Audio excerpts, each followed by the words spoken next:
Hola, bienvenidos a Esquina Literaria. Soy Yolanda Miranda y les estoy compartiendo la lectura de este libro De animales a dioses, breve historia de la humanidad de Yuval Noah Harari. Estamos en el capítulo número 16. Les recuerdo que son 20 capítulos. Este capítulo se llama El credo capitalista y el día de hoy vamos a leer Colón busca un inversor. El capitalismo desempeñó un papel decisivo no solo en el auge de la ciencia moderna, sino también en la aparición del imperialismo europeo. Y para empezar fue el imperialismo europeo el que creó el sistema de crédito capitalista. Desde luego, el crédito no se inventó en la Europa moderna. Existía en casi todas las sociedades agrícolas y en el periodo moderno temprano. La aparición del capitalismo europeo estuvo estrechamente relacionada con los acontecimientos económicos en Asia. Recordemos asimismo que hasta finales del siglo XVIII Asia era el motor económico del mundo, lo que significa que los europeos tenían mucho menos capital a su disposición que los chinos, los musulmanes o los indios. Sin embargo, en los sistemas sociopolíticos de China, la India y el mundo musulmán, el crédito desempeñaba únicamente un papel secundario. Quizá los mercaderes y banqueros en los mercados de Estambul, Isfahán, Delhi y Beijing pensaban al modo capitalista, pero los reyes y generales en palacios y fuertes tendían a despreciar a los mercaderes y al pensamiento mercantil. La mayoría de los imperios no europeos de principios de la era moderna fueron establecidos por grandes conquistadores como Nurasi y Nader Shah, o por élites burocráticas y militares como en los imperios Qing y Otomano. Al financiar las guerras mediante tributos y saqueo, sin hacer distinciones sutiles entre los dos, debían poco a los sistemas de crédito y menos todavía les preocupaban los intereses de los banqueros e inversores. En Europa, en cambio, los reyes y generales adoptaron gradualmente el modo mercantil de pensar, hasta que los mercaderes y banqueros se convirtieron en la élite gobernante.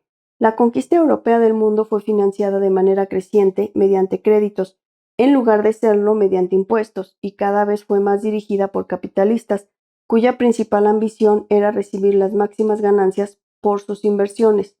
Los imperios construidos por banqueros y comerciantes, vestidos con levitas y sombreros de copa, vencieron a los imperios construidos por reyes y nobles, vestidos de oro y relucientes armaduras. Los imperios mercantiles fueron simplemente mucho más astutos a la hora de financiar sus conquistas. Nadie quiere pagar impuestos, pero todo el mundo está contento a la hora de invertir. En 1484, Cristóbal Colón se dirigió al rey de Portugal con la propuesta de que éste financiara una flota que navegaría hacia el oeste para encontrar una nueva ruta comercial hasta Asia Oriental. Tales exploraciones eran un negocio arriesgado y costoso. Se necesitaba mucho dinero para construir los barcos, comprar provisiones y pagar marineros y soldados, y no había garantía de que la inversión rindiera ganancias. El rey de Portugal rechazó la propuesta. Al igual que un emprendedor inexperto en la actualidad, Colón no se rindió. Planteó su idea a otros inversores potenciales en Italia, Francia e Inglaterra, y de nuevo en Portugal. En cada ocasión fue rechazado. Después probó suerte con Fernando e Isabel, mandatarios de la España recién unificada. Llevó consigo a algunos cabilderos experimentados y con su ayuda consiguió convencer a la reina Isabel para que invirtiera. Tal como sabe cualquier escolar, Isabel obtuvo el premio gordo. Los descubrimientos de Colón permitieron a los españoles conquistar América, donde establecieron minas de oro y plata, así como plantaciones de azúcar y tabaco que enriquecieron a los reyes, banqueros y comerciantes españoles, más allá de sus sueños más fantasiosos. 100 años después, los príncipes y banqueros estaban dispuestos a extender mucho más crédito a los sucesores de Colón y tenían más capital a su disposición gracias a los tesoros obtenidos de América, e igualmente importante, los príncipes y banqueros tenían mucha más confianza en el potencial de la exploración y estaban más dispuestos a desprenderse de su dinero. Este fue el círculo mágico del capitalismo imperial. El crédito financió nuevos descubrimientos, los descubrimientos condujeron a colonias, las colonias proporcionaron beneficios, los beneficios generaron confianza y la confianza se tradujo en más crédito. Nurasi y Nader Shah se quedaron sin combustible después de unos pocos miles de kilómetros. Los emprendedores capitalistas no hicieron más que aumentar su impulso financiero de una conquista a la siguiente. Sin embargo, estas expediciones seguían siendo empresas arriesgadas, de modo que a pesar de todo, los mercados crediticios permanecieron bastante cautelosos. Muchas expediciones volvían a Europa con las manos vacías. después de no haber descubierto nada de valor. Los ingleses, por ejemplo, malgastaron mucho capital en infructuosos intentos de descubrir un paso noroccidental a Asia a través del Ártico. Otras muchas expediciones ni siquiera retornaron. Los buques chocaron con iceberg, se hundieron debido a tempestades tropicales o cayeron a manos de piratas. Con el fin de aumentar el número de inversores potenciales y de reducir el riesgo que corrían, los europeos acudieron a sociedades anónimas de capital en acciones, en lugar de un único inversor que se jugaba todo el tiempo en un solo buque destartalado. La compañía por acciones recogía dinero de un número elevado de inversores, cada uno de los cuales arriesgaba solo una pequeña fracción de su capital. Por lo tanto, se reducían los riesgos, pero no se ponía ningún límite a los beneficios. Incluso una pequeña inversión en el barco adecuado podía convertirlo a uno en millonario. Década tras década, Europa occidental asistió al desarrollo de un sistema social refinado que no podía reunir grandes sumas de dinero en poco tiempo y ponerlo a disposición de empresarios privados y de gobiernos. Este sistema podía financiar exploraciones y conquistas de manera mucho más eficiente que ningún reino o imperio. El poder recién descubierto del crédito se puede ver en la dura lucha entre España y Holanda. En el siglo XVI, España era el estado más poderoso de Europa y dominaba un vasto imperio global. Gobernaba sobre gran parte de Europa, grandes áreas de Norteamérica y Sudamérica, las islas Filipinas y una constelación de bases a lo largo de las costas de África y Asia. Todos los años, flotas cargadas con tesoros procedentes de América y Asia retornaban a los puertos de Sevilla y Cádiz. En cambio, Holanda era un pantano pequeño y ventoso, desprovisto de recursos naturales, un pequeño rincón de los dominios del rey de España. En 1568 los holandeses, que eran principalmente protestantes, se rebelaron contra su amo español y católico. Al principio parecía que los rebeldes representaban el papel de Don Quijote, arremetiendo valientemente contra invencibles molinos de viento, pero en el plazo de 80 años los holandeses no solo obtuvieron su independencia de España, sino que consiguieron sustituir a los españoles y a sus aliados portugueses como dueños de las rutas oceánicas, construir un imperio holandés global y convertirse en el estado más rico de Europa. El secreto del éxito de los holandeses fue el crédito. Los ciudadanos holandeses, que tenían poca inclinación al combate en tierra, contrataron ejércitos de mercenarios para que lucharan por ellos contra los españoles. Mientras tanto, los holandeses se hicieron a la mar en flotas cada vez mayores.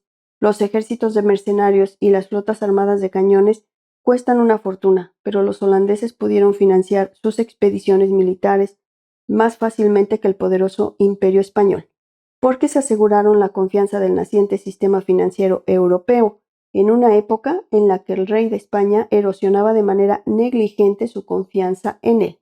Los financieros concedieron a los holandeses el crédito suficiente para establecer ejércitos y flotas, y dichos ejércitos y flotas dieron a los holandeses el control de las rutas comerciales mundiales, que a su vez produjeron sustanciosos beneficios. Los beneficios permitieron a los holandeses devolver los préstamos, lo que reforzó la confianza de los financieros.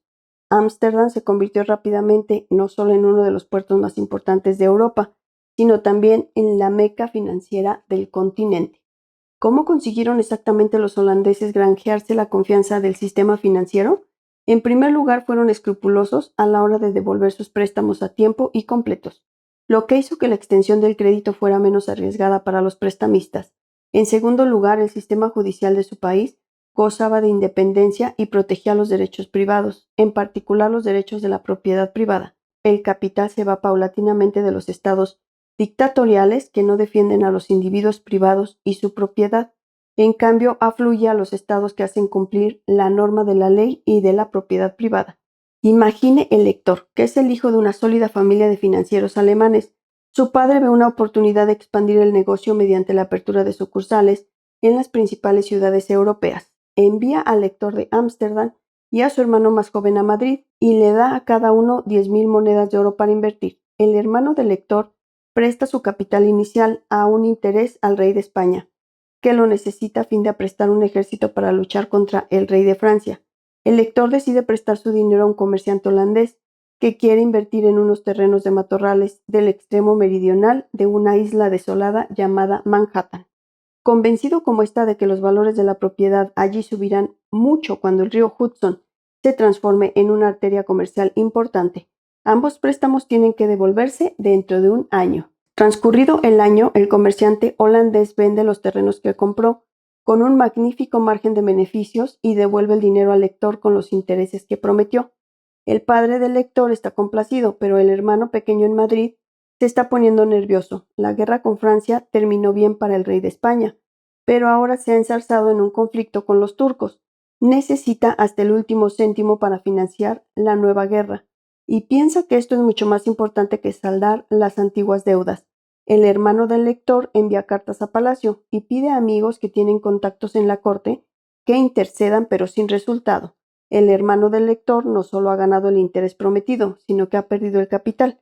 El padre no está nada contento. Ahora, para empeorar las cosas, el rey envía a un funcionario de la tesorería al hermano del lector para decirle en términos nada ambiguos que espera recibir sin dilación otro préstamo por la misma cantidad. El hermano del lector no tiene dinero para prestar. Escribe a su padre intentando persuadirle de que esta vez el rey cumplirá. El pater familias tiene debilidad por su hijo más joven y acepta con el corazón apesadumbrado. Otras 10.000 monedas de oro desaparecen en la tesorería general, para no ser vistas nunca más. Mientras tanto, en Ámsterdam las cosas parecen ir bien. El lector realiza cada vez más préstamos a comerciantes holandeses emprendedores, que los devuelven a tiempo y en su totalidad, pero su suerte no dura indefinidamente. Uno de sus clientes habituales tiene el presentimiento de que los suecos de madera van a convertirse en la nueva moda de París y le pide al lector un préstamo para establecer una zapatería en la capital francesa. Este le presta el dinero, pero lamentablemente los suecos no les gustan a las señoras francesas y el malhumorado comerciante se niega a devolver el préstamo. El padre está furioso y les dice a sus dos hijos que ya es hora de soltar a los abogados. El hermano del lector pleitea en Madrid contra el monarca español, mientras que el lector entabla juicio en Ámsterdam contra el que otrora fuera mago de los zapatos de madera. En España los tribunales están subordinados al rey. Los jueces son serviles ante sus mandatos y temen ser castigados si no cumplen su voluntad.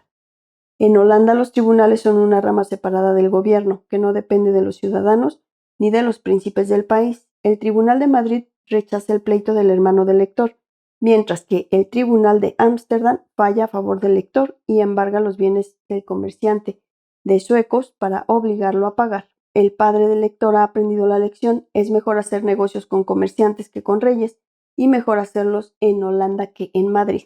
Pero las penas del hermano del lector no han terminado aquí. El rey de España necesita desesperadamente más dinero para pagar a su ejército. Está seguro de que el padre del lector le sobra el dinero, de modo que inventa cargos de traición contra su hijo. Si no le entrega 20.000 monedas de oro de inmediato, lo encerrará en una mazmorra donde se pudrirá hasta el fin de sus días. El padre del lector ya ha tenido suficiente. Paga el rescate de su amado hijo, pero jura que nunca jamás hará negocios en España. Cierra su sucursal de Madrid y recoloca al hermano del lector en Rotterdam. Ahora 2 sucursales en Holanda parecen una idea realmente buena. Ha oído que incluso los capitalistas españoles están sacando sus fortunas del país. También ellos han comprendido que si quieren conservar su dinero y utilizarlo para conseguir más riquezas, será mejor que lo inviertan donde prevalezca la norma de la ley y donde se respete la propiedad privada, como en Holanda, por ejemplo. De esta manera, el rey de España dilapidó la confianza de los inversores, al mismo tiempo que los comerciantes holandeses consiguieron su confianza, y fueron los comerciantes holandeses, no el Estado holandés, los que forjaron el imperio holandés. El rey de España siguió intentando obtener tributos impopulares de una plebe descontenta. Los comerciantes holandeses financiaron la conquista a base de préstamos y cada vez más vendiendo también acciones de sus compañías, que daban derecho a sus propietarios a recibir una parte de los beneficios de la compañía.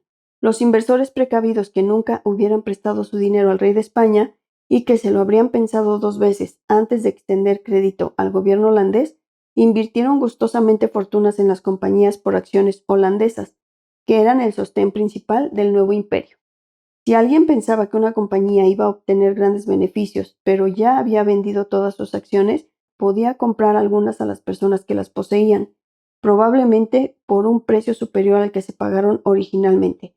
Si alguien compraba acciones y después descubría que la compañía estaba en apuros, podía intentar deshacerse de los valores por un precio menor. El comercio resultante de acciones de compañías condujo al establecimiento en la mayoría de las ciudades europeas de bolsas de valores, lugares en los que se comerciaba con las acciones de las compañías. La más famosa compañía holandesa por acciones, la Compañía Holandesa de las Indias Orientales, BOC, se fundó en 1602, justo en la época en la que los holandeses se libraban del yugo español, y el retumbar de la artillería española podía oírse todavía no lejos de los baluartes de Ámsterdam. La BOC empleó el dinero que obtuvo de vender acciones para construir buques, enviarlos a Asia y retornar con mercancías chinas, indias e indochinas. También financió acciones militares que emprendían los buques de la compañía contra competidores y piratas.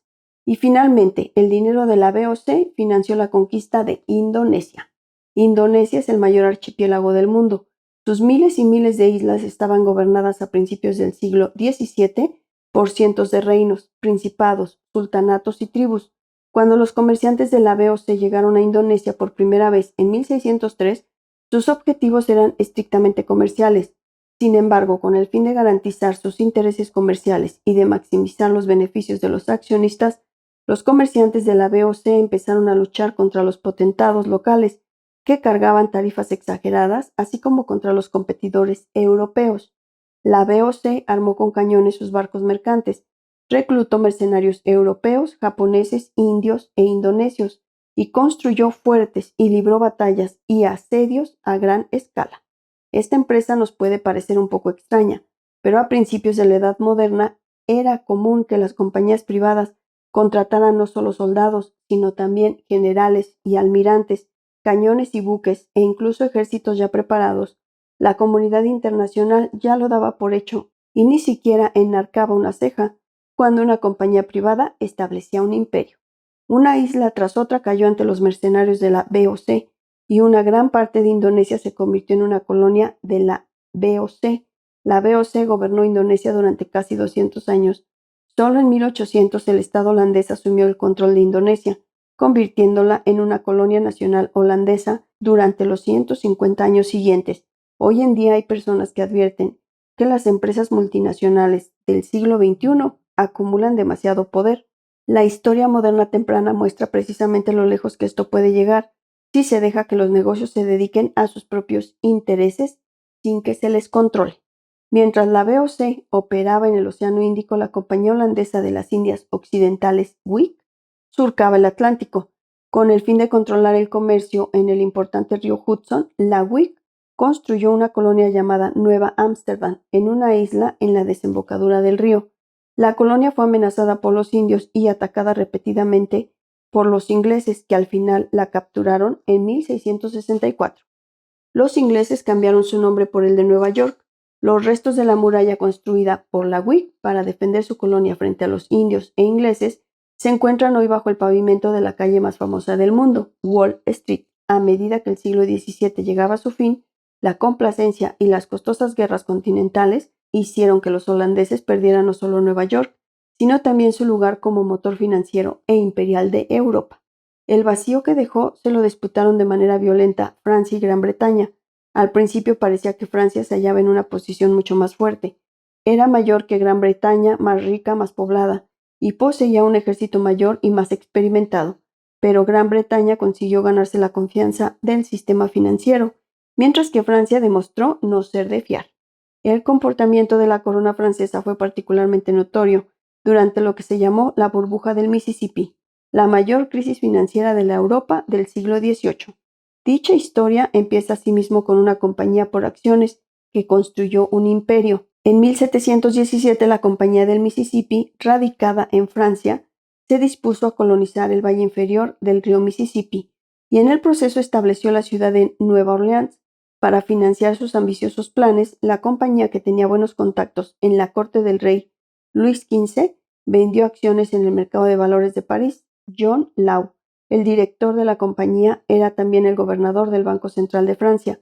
Además, el rey le había nombrado controlador general de finanzas, un cargo aproximadamente equivalente al de un moderno ministro de finanzas.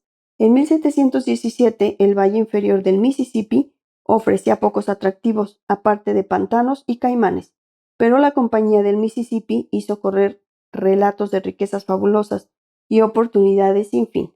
Los aristócratas y hombres de negocios franceses y los imperturbables miembros de la burguesía urbana se creyeron tales fantasías y el precio de las acciones de la compañía subió por las nubes. Inicialmente las acciones se ofrecieron a 500 libras cada una. El 1 de agosto de 1719, las acciones se negociaban a 2.750 libras. El 30 de agosto valían 4.100 libras y el 4 de septiembre alcanzaron 5.000 libras. El 2 de diciembre el precio de una acción de la compañía superó el umbral de las 10.000 libras. La euforia recorría las calles de París. La gente vendía sus pertenencias y contrataba créditos enormes para comprar acciones de la compañía. Todos creían haber descubierto el camino fácil a la riqueza. Unos pocos días después empezó el pánico. Algunos especuladores se dieron cuenta de que los precios de las acciones eran completamente irreales e insostenibles. Creyeron que lo mejor era vender mientras los precios de las acciones estuvieran en su máximo. Al aumentar el número de acciones, su precio bajó. Cuando otros inversores vieron que el precio se reducía, también quisieron desprenderse con celeridad de sus acciones. El precio de las acciones se desplomó todavía más y generó una avalancha. Con el fin de estabilizar los precios, el Banco Central de Francia, bajo la dirección de su gobernador John Law, compró acciones de la Compañía del Mississippi, pero no pudo hacerlo indefinidamente. Al final se le acabó el dinero. Cuando esto ocurrió, el Contralor General, el propio John Law, autorizó la emisión de más dinero, con el fin de comprar más acciones. Esto colocó a todo el sistema financiero francés dentro de la burbuja, y ni siquiera este acto de malabarismo financiero pudo salvar la situación. El precio de las acciones de la compañía cayó desde las 10.000 libras de nuevo hasta las 1.000 y después se hundió por completo, y las acciones perdieron hasta el último sueldo de su valor. Para entonces, el Banco Central y la Hacienda Real poseían una enorme cantidad de acciones que no valían nada y no tenían dinero. Los grandes especuladores salieron relativamente bien parados, habían vendido a tiempo. Los pequeños inversores lo perdieron todo y muchos se suicidaron. La burbuja del Mississippi fue uno de los desastres financieros más sonados de la historia. El sistema financiero real francés nunca se recuperó totalmente del golpe. La manera en que la Compañía del Mississippi usó su poder político para manipular los precios de las acciones y para promover el frenesí comprador hizo que la opinión pública perdiera la fe en el sistema bancario francés y en el talento financiero del rey de Francia. A Luis XV le resultó cada vez más difícil conseguir crédito. Esta fue una de las razones principales por las que el imperio francés de ultramar cayó en manos inglesas, mientras que Gran Bretaña podía conseguir fácilmente dinero prestado y a bajo tipos de interés. Francia tenía dificultades para obtener préstamos y tenía que pagar por ellos intereses elevados. Con el fin de financiar sus crecientes deudas, el rey de Francia pidió prestado cada vez más dinero a tipos de interés cada vez más altos. Finalmente, en la década de 1780, Luis XVI, que había subido al trono de la muerte de su abuelo, se dio cuenta de que la mitad de su presupuesto anual se destinaba a pagar los intereses de sus préstamos y que se dirigía a la bancarrota. De mala gana, Luis XVI convocó en 1789 los Estados Generales, el Parlamento francés, que no reunía desde hacía un siglo y medio, con el fin de encontrar una solución a la crisis. Así empezó la Revolución Francesa. Mientras el imperio francés de ultramar se desmoronaba, el imperio británico se expandía rápidamente, al igual que el imperio holandés antes que él. El imperio británico lo establecieron en gran parte compañías anónimas por acciones privadas radicadas en la Bolsa de Valores de Londres. Las primeras colonias inglesas en Norteamérica las fundaron a principios del siglo XVII, sociedades anónimas como la Compañía de Londres, la Compañía de Plymouth, la Compañía de Dorchester y la Compañía de Massachusetts. También el subcontinente indio fue conquistado no por el capital británico, sino por el ejército mercenario de la Compañía Británica de las Indias Orientales. Dicha compañía superó incluso a la BOC desde su cuartel general en Leadenhall Street, en Londres. Gobernó un poderoso imperio indio durante casi un siglo, en el que se mantenía una enorme fuerza militar de 350.000 soldados, un número considerablemente mayor que el de las Fuerzas Armadas de la monarquía británica. La corona británica no nacionalizó la India hasta 1858, y con ella el ejército privado de la compañía. Napoleón se burlaba de los británicos, de los que decía que eran una nación de tenderos, pero esos tenderos derrotaron al propio Napoleón y su imperio fue el mayor que haya visto el mundo. Un poquito extenso, pero muy interesante el tema que leímos el día de hoy de este libro de Animales a Dioses, breve historia de la humanidad. Los espero en el próximo video para continuar con esta y otras lecturas. Muchas gracias por escucharme.